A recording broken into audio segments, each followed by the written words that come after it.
a comida de Jesus e as frutas de José. Mas tem. Filipenses capítulo 3. Nós vamos ler a partir do versículo 13. Alguns versículos da palavra de Deus. Versículos 13, 14 e 15. É o que nós vamos ler. Você pode ir acompanhando essa pregação também.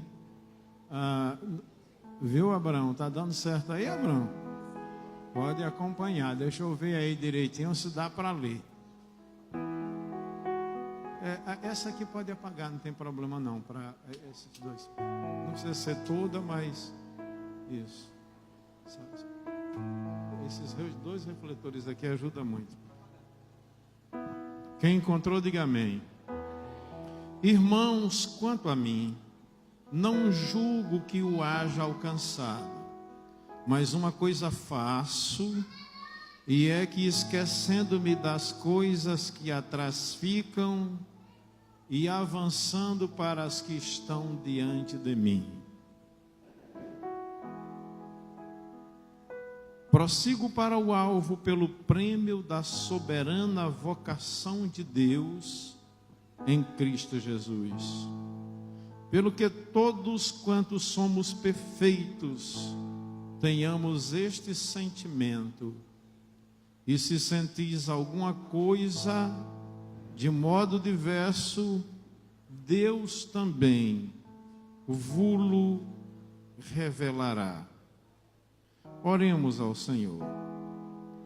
Nosso maravilhoso Deus, nosso Pai Celestial, eu quero te agradecer, Senhor, pela oportunidade que o Senhor nos concede, de nesta noite podermos, ó Deus, nos reunirmos aqui em tua casa, neste último dia do ano de 2018, Senhor. E eu quero, ó Deus, te louvar com toda a força da minha alma, com toda a intensidade do meu ser e do meu coração. Privilégio, Senhor, de estar aqui com o teu povo é maravilhoso. Eu peço que o Senhor venha falar conosco, venha ministrar ao nosso coração, para a tua glória e honra. Nós oramos em nome de Jesus. Podeis assentar, irmãos. Irmãos queridos, eu acredito que foi do meio para o final do ano que eu tive a oportunidade de receber a visita do presbítero Fábio Paz em minha casa. Não essa visita que acontece ordinariamente todos os sábados, mas uma das visitas especiais, quando a gente teve uma oportunidade de conversar muito sobre diversos assuntos. E lá pelas tantas eu estava conversando com ele, mostrando uma mensagem, ou algumas frases, ou algumas afirmações de um pregador que está trabalhando dentro da visão de pequenos grupos e que está tendo muito sucesso. Ele teve muito êxito no seu trabalho que ele realizou em Roraima e em outros estados da nação brasileira, e ele se tornou um palestrante de sucesso. E aí ele apresentou fez algumas afirmações, algumas frases que eu estava lendo para o Fábio e achei muito interessante, que eu gostaria de repassar para os irmãos, para que depois a gente, baseado nesse texto, pregasse sobre o tema começando o ano novo com o pé direito. Sabá Liberal, nesse estudo que ele estava apresentando, ele começou dizendo que o meu estilo de vida determina a minha qualidade de vida. E essa é uma grande verdade. Essa é uma grande verdade. Como é, meu filho? Muito bem. Então, meu estilo de vida determina a minha qualidade de vida.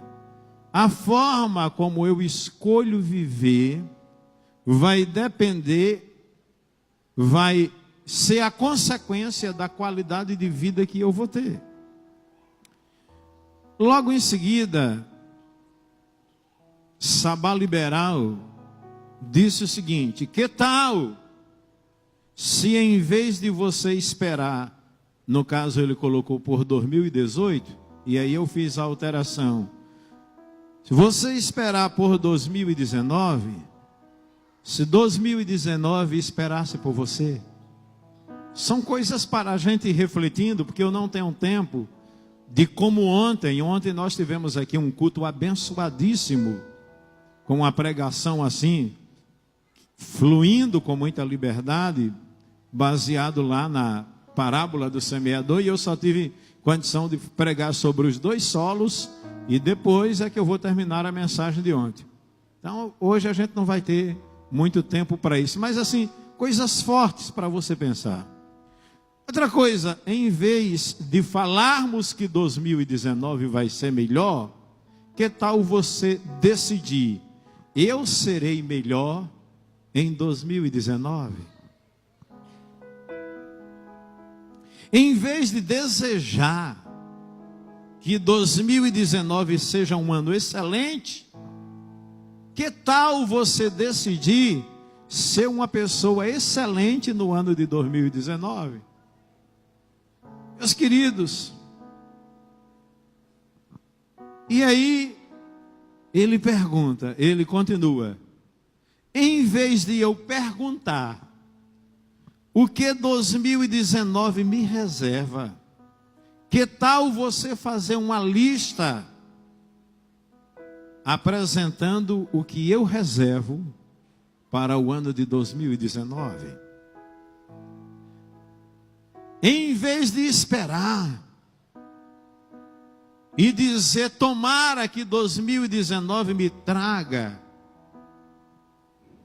que tal você listar o que é que você pretende levar, entregar e oferecer a 2019? E aí ele termina dizendo: te desejo um ótimo você para 2019.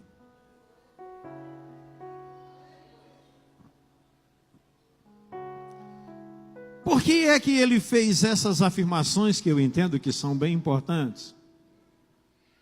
Primeiro, porque o ano não vai ser novo se você continuar sendo o mesmo.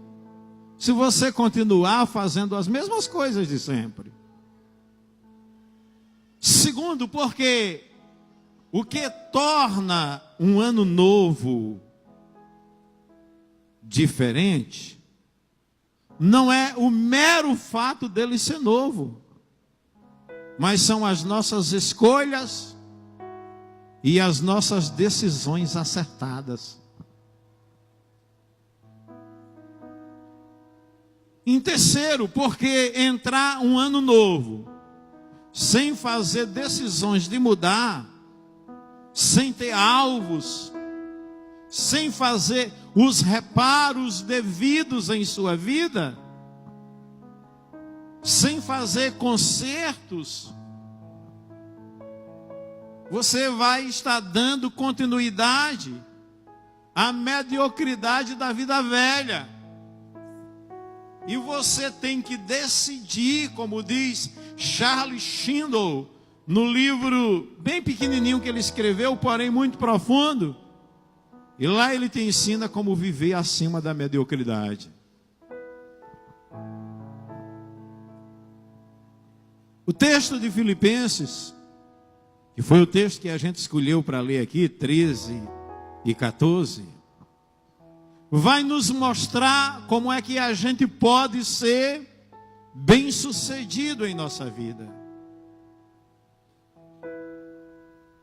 E aí a gente colocou alguns pensamentos de alguns homens de Deus e de pessoas célebres no mundo do conhecimento,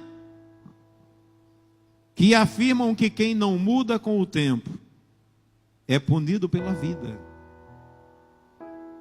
E essa é uma verdade contundente e irrefutável.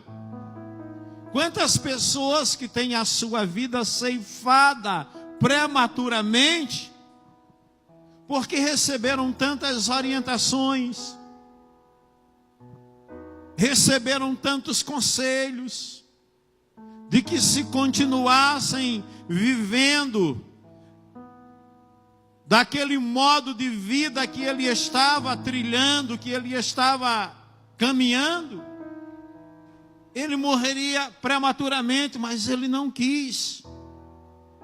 Ou se ele continuasse agindo da forma como ele estava agindo, ele sofreria perdas. Mas essa pessoa não quis ouvir.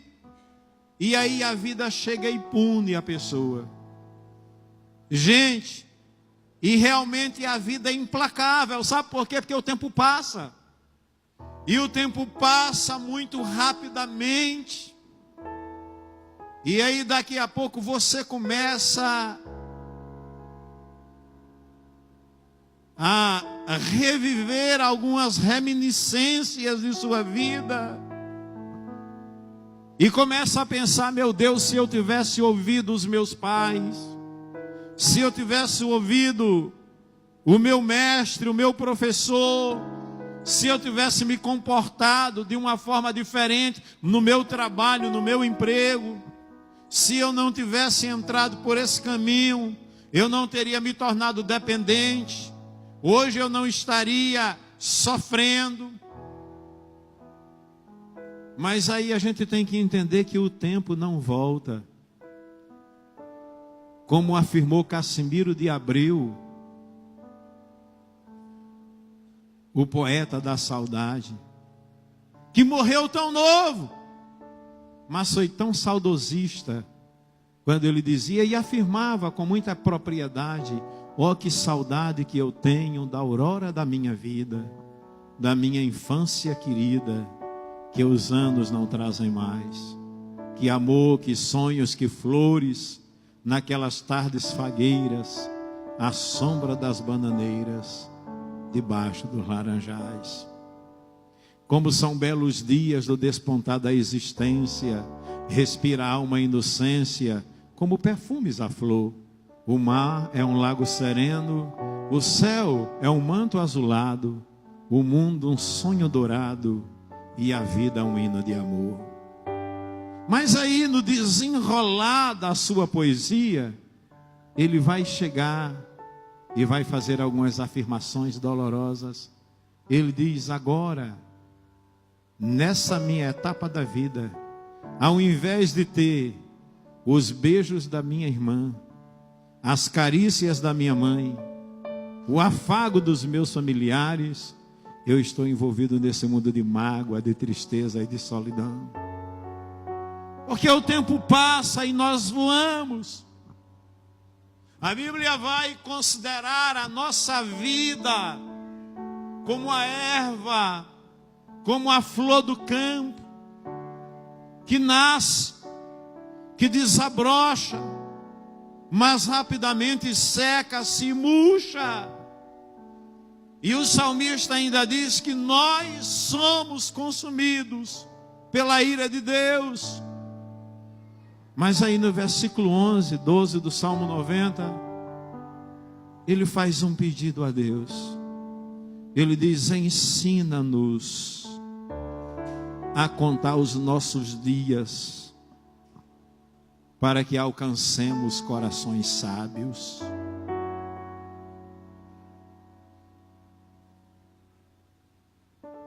Não espere ser punido pela vida. Procure viver a vida que Deus te dá intensamente. entendendo que a sua vida é um dom de Deus. Eu tenho batido muito nessa tecla em minhas pregações, e é interessante como muitas vezes eu sou levado a tratar dessa temática em cerimônia de casamento, e às vezes em cerimônia fúnebre, às vezes em datas comemorativas como aniversário. Eu tenho falado sobre a importância da gente valorizar a vida que Deus nos dá. Então, procure mudar. Porque é utopia esperar mudanças sem mudanças. Como é que você quer esperar mudança em sua vida e você não muda nada? Isso é utopia, é algo que você nunca vai conseguir. É insanidade esperar resultados diferentes, fazendo as coisas do mesmo jeito, meu irmão. Essa é a grande verdade.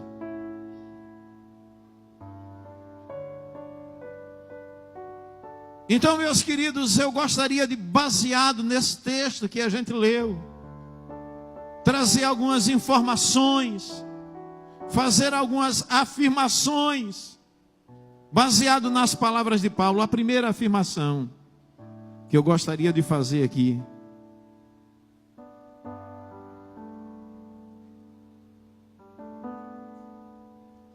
é que uma vida digna de ser chamada abundante vai requerer atitudes inteligentes e radicais.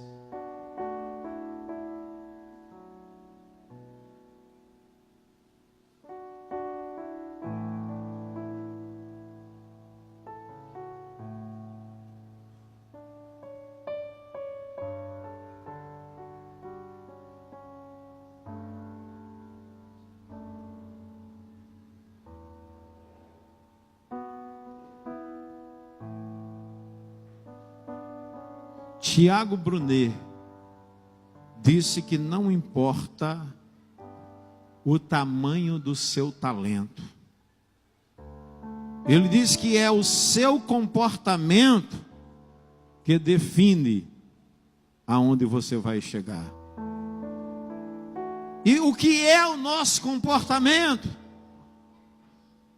O nosso comportamento é a somatória das nossas ações, das nossas reações, das nossas decisões, das nossas atitudes e das nossas motivações. De modo, meus queridos, que uma vida bem-sucedida vai exigir comportamentos adequados. Por exemplo, tem muita gente que quer crescer, que sonha em crescer na sua vida profissional, que sonha em ser bem-sucedido na vida financeira, mas não sai de casa, não envia currículo, fica se balançando numa rede. E aí a vida vai passar, você vai envelhecer e você vai se frustrar. Porque só tem sucesso aquelas pessoas que agem, aquelas pessoas que reagem, pessoas decididas, pessoas que têm atitudes. Uma porta se fecha aqui, mas uma pessoa de atitude diz: é porque Deus está escancarando outra mais lá na frente. A visão é que faz toda a diferença. A visão deve ser a força motivadora, a força impulsionadora de tua vida. Tem muita gente que está dominada pela depressão, e a depressão é considerado o mal, a gripe do homem do século 21. E aí, quem sou eu para julgar as pessoas que sofrem desse mal? Porque a depressão, ela tem várias causas. Ela pode ser de origem orgânica. Às vezes, alguns hormônios não estão funcionando, liberando adequadamente. E prejudica a tua vida. Mas a depressão, ela pode ser de cunho emocional. Ela pode ser gerada pelo estresse, pela ansiedade. E por tantos outros fatores. Tem gente que se deprime porque querem que as coisas aconteçam instantaneamente em suas vidas. E quando isso não acontece, elas se decepcionam e se deprimem. E a depressão profunda tem levado muita gente a tirar a sua vida, a ceifar a sua vida. Mas eu costumo dizer que nós somos os principais responsáveis pela nossa cura, pela nossa libertação. Sabe por quê? Porque se você tiver esse comportamento, essa atitude, não importa aquilo que disseram ou fizeram comigo, ou fizeram de mim. O que importa é o que eu vou fazer com aquilo que fizeram de mim. Glória a Deus. Amém, gente? Então, se você quer ter uma vida bem-sucedida, você precisa ter comportamentos adequados.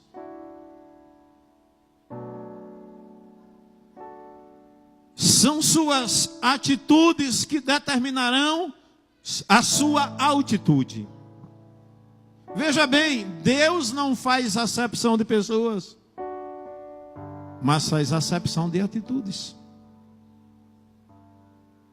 Essa é a grande verdade.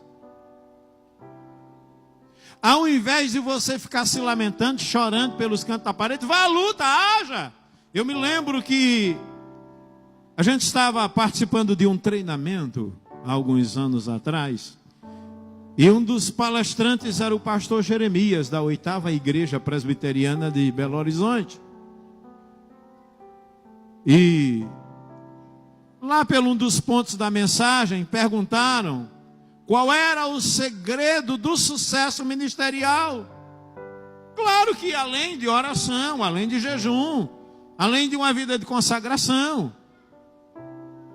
Ele fez uma pausa e de repente ele assustou todo mundo quando ele disse: o segredo é trabalho. E é verdade.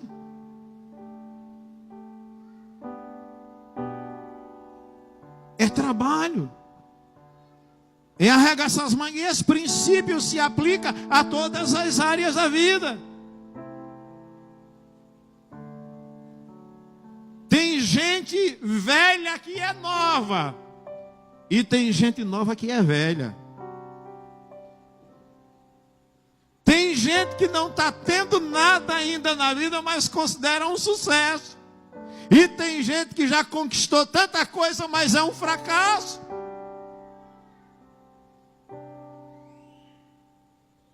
Tenha atitude.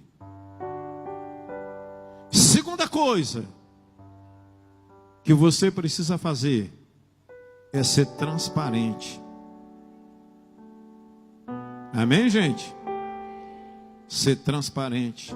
Provérbios 28:13.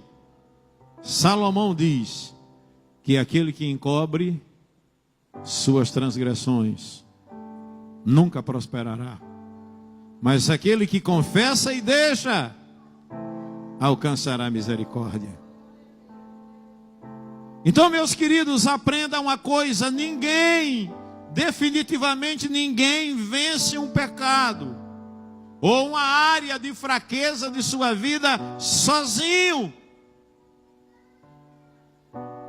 Ontem à noite, quando eu estava pregando aqui sobre a parábola do semeador, eu falei que tem gente que fica esperando que Deus mande anjo do céu, anjo com asas, aqueles seres resplandecentes, que vêm para curar, para abençoar e para visitar. E Deus pode fazer isso se Ele quiser.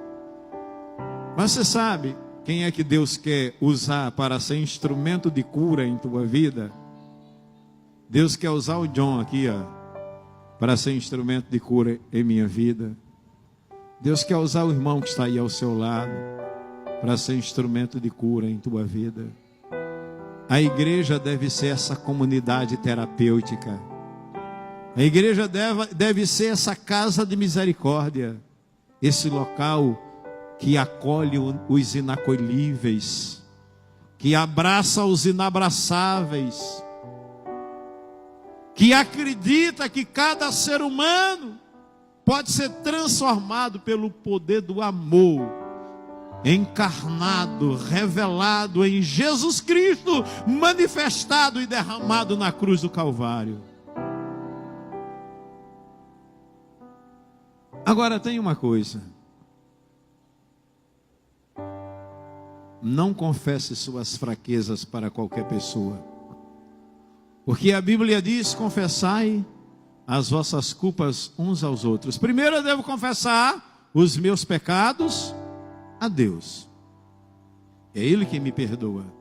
Mas existem faltas que eu preciso confessar ao meu irmão, mas eu não devo confessar para qualquer pessoa.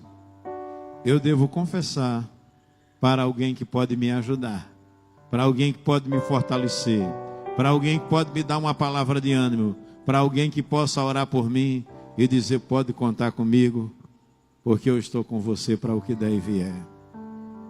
Terceira coisa que eu gostaria de lhe dizer é que você deve escolher a dedo as suas amizades. Isso aqui é muito sério. Isso aqui é muito importante. Eu quero que você entenda. Escolha a dedo as suas amizades. Queridos irmãos, Provérbios capítulo 13 e versículo 20. A palavra de Deus diz que quem anda com os sábios será o que, igreja? Sábio. Mas quem anda com os tolos, o que acontece? Acabará mal.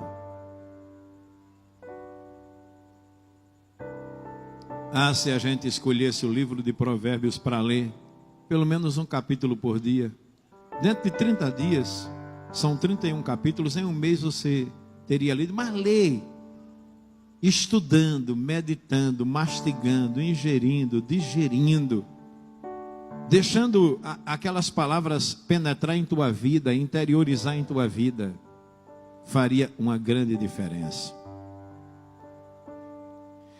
O apóstolo Paulo ainda diz em 1 Coríntios capítulo 15, versículo 33, não vos enganeis, as más conversações, o que é que acontece? Corrompem os bons costumes.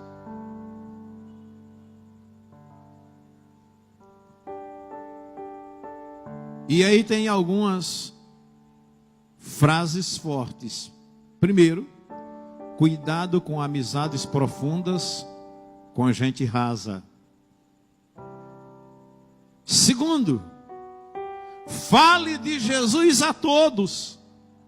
Ame a todas as pessoas. Mas ande somente com os sábios. Tenha amizade com os sábios. Porque Provérbios 18, 24 diz que o homem que tem muitos amigos sai perdendo. Almeida Revista e Atualizada. Mas ele diz que há um amigo mais chegado que um irmão. Eu vou adiantar um pouquinho aqui, porque cada afirmação dessa aqui é uma tentação para a gente dissecar, para a gente aprofundar. Mas eu olho assim, a gente está com pouco tempo para isso. Mas continuando, seja cortês com todas as pessoas, porque Jesus disse que a gente deve fazer isso. Jesus disse que a gente deve saudar a todos, ter sempre um sorriso no rosto, dar atenção a todos, ajude as pessoas, sirva a quem precisa, porque foi isso que Jesus nos ensinou, não foi, irmão Overlândia? Foi que ele disse que se teu inimigo tiver Não, ele disse: se ele tiver o quê? Quando a barriga está roncando, isso chama o quê? Fome. O que é que você vai fazer? Vai orar por ele? A oração vai encher a barriga dele naquela hora ou não? Você tem que chegar e dar uma panelada que você sabe fazer lá, e ele vai sair todo feliz, não é verdade? Dá de comer. Se ele tiver sede, aí Tiago, pega aquela água refrescante que tem lá no comércio de vocês. Daquele copo d'água, né, Catiana? Maravilhoso. Dá de beber. Que fazendo isso, você vai amontoar brasa viva na cabeça dele. Seja cordial, seja gentil, caminhe 1 milha quando a pessoa quiser ir com você, 2 milhas com ele. Dê a túnica se ele quiser a capa. Mas seja seletivo em suas amizades. É isso que a Bíblia nos ensina. 4º lugar, desprenda-se do seu passado. Não é o que Paulo diz aqui? Uma coisa faço, é que esquecendo das coisas que para trás ficam. Muita gente que é prisioneira do passado. Paulo está dizendo que a gente deve se desprender dele. Sabe por quê? Porque não há nada pior do que começar um ano novo da maneira velha. Rompa com seu passado. Se recuse a ser refém dele. Um dos maiores limitadores na sua vida chama-se culpa. Tem muita gente que não consegue mais servir a Deus, que perdeu o ânimo de estar na igreja, de servir ao Senhor, que está dominado por culpa. Sentimento de culpa, culpa real ou culpa imaginária? Deixa eu lhe dizer uma coisa, não deixe nunca que o diabo prenda a sua vida e te impeça de servir a Deus, de vir para a igreja, de ter compromisso com a igreja por causa dos teus pecados. É claro que você deve romper com o pecado, mas quando o inimigo te acusar, você diga para ele: Satanás, é verdade que eu sou falho, mas eu quero que você saiba de uma coisa, que os meus pecados passado, presente e futuro foram cravados em Jesus. Ali ele rasgou todo escrito de dívida que era contra mim. Aleluia!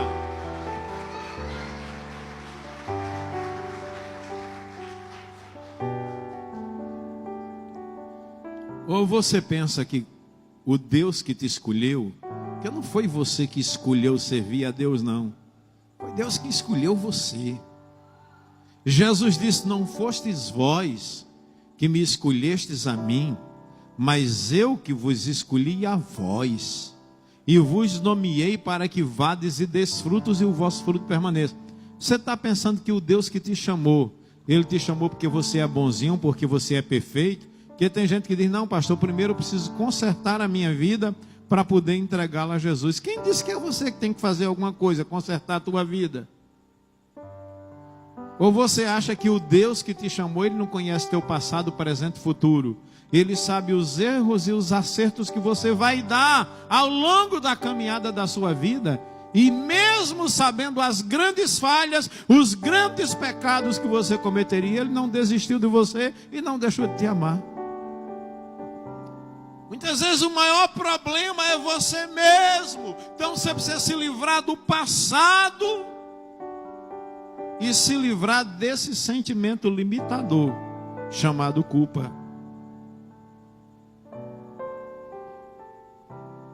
Então, meus queridos, não saber lidar com as suas falhas, com os seus fracassos e com os seus pecados, é um dos maiores responsáveis por tanta gente viver parada na vida.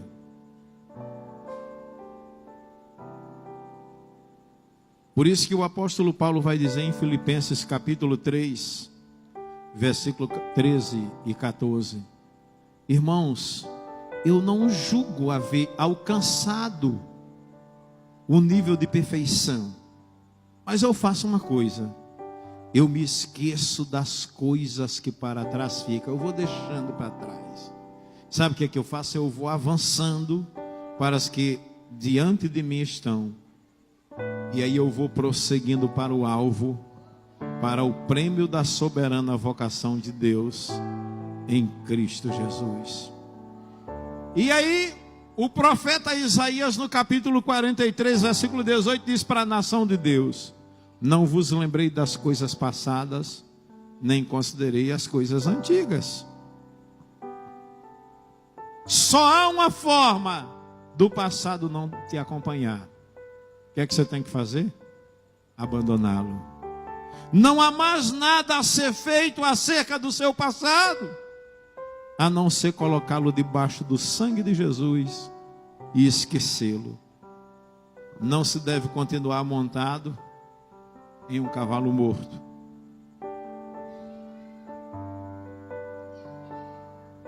E aí do passado só duas coisas. Primeiro, dos bons momentos deve ficar lembranças, como diz Lamentações 3:21. Quero trazer à memória aquilo que pode me dar esperança. Dos maus momentos, o aprendizado, que a gente deve aprender com os nossos erros. O resto você deve deixar onde tem que ficar, no passado. Viva o presente, porque o excesso de passado deprime, e o excesso de futuro provoca ansiedade. Que ansiedade, que é isso? Senão você sofrer por antecipação. E aí, uma outra orientação: tenha coragem de recomeçar. Isso aqui é muito importante, meus irmãos. Você não perde quando fracassa. Sabe quando é que você perde? Quando você desiste. Aí quando você desiste, realmente você perdeu. Você se considera um fracassado mesmo. Fortaleça e valorize suas alianças, renovando-as. É a sexta orientação que nós recebemos. Porque alianças foram celebradas para serem mantidas e devem ser mantidas para serem celebradas. Quebra de aliança atrai sentimentos e circunstâncias que maltratam a vida de uma pessoa e a deixa completamente atordoada, limitada, paralisada, alterando o seu curso de vida. Poucas coisas causam tanto desgosto, tanto desarranjo, tanta tristeza e afetam tanto a qualidade de vida de uma pessoa como a quebra de uma aliança. E aí, por último, pense nisso e não esqueça disso. O meu estilo de vida determina a minha qualidade de vida. O apóstolo Paulo não se deixou abater pelas injúrias, sofrimentos, decepções, desilusões, mas ele conseguiu superar e suplantar, deixando as coisas no passado e avançando em Cristo Jesus, prosseguindo para o alvo, que ele tinha certeza que quando ele atingisse o alvo, que era que aconteceria, ele receberia o prêmio da soberana vocação de Deus em Cristo Jesus. O desejo do meu coração é que nós sejamos diferentes em 2019. Coloque-se de pé nesta hora, em nome de Jesus.